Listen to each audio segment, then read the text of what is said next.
নায়েৰ আলগাঁও উন্নয়ন খণ্ডৰ অন্তৰ্গত মায়াৰ চৰগাঁও পঞ্চায়তৰ আঞ্চলিক সদস্য তথা নায়েৰ আলগাঁও উন্নয়ন খণ্ডৰ আঞ্চলিকৰ প্ৰাক্তন সভানেত্ৰী হাছিনা বেগমক নিশ্চয় মনত আছে আপোনাৰ।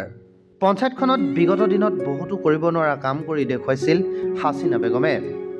নদী বান্ধ, হালাইধাৰা উপস্বাস্থ্য কেন্দ্ৰ, ৰাস্তা ঘাট বিভিন্ন ক্ষেত্ৰত দেখিবলৈ পোৱা যায় হাছিনা বেগমৰ ভূমিকা।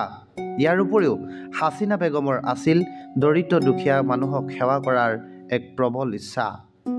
এইবাৰ মায়াৰ চৰগাঁও পঞ্চায়তৰ ৰাইজে হাছিনা বেগমক পঞ্চায়ত নিৰ্বাচনত হেৰুৱাই দুখ প্ৰকাশ কৰিছে একাংশই।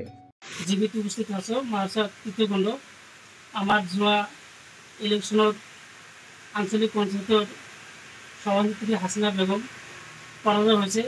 এইটোত আমি বহুতো দুখ প্ৰকাশ পাইছোঁ, কাৰণ তেওঁৰ নিচিনা নেতা আমি আজিলৈকে পোৱা নাই আৰু নাপাম বুলি এইটো আমাৰ দৃঢ় বিশ্বাস। কাৰণ তেওঁ ৰাইজৰ বহুত কাম কৰিছে। কি কাম কৰিছে? তেওঁ কাম কৰিছে এই যে চাব চেণ্টাৰ এইটো কৰিছে, কৰ্পৰেট দিছে। তাৰ কাৰণে আমি নদী ভাঙাৰ পৰা বহুত হেৰি পাইছোঁ।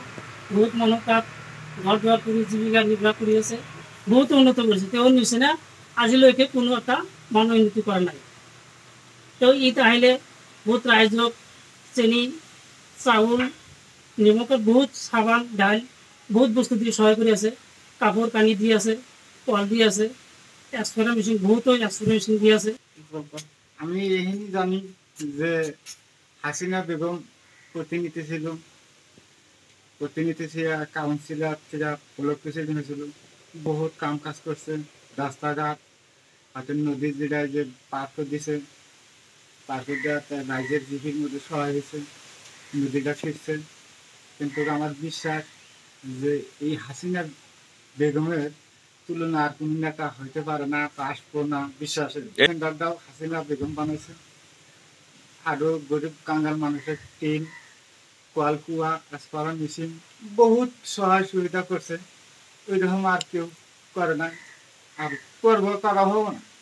খুব করছে রাস্তাঘাট, কোনো জায়গায় রাস্তাঘাট করা বাদ নেই, প্রত্যেক জায়গায় রাস্তাঘাট করছে।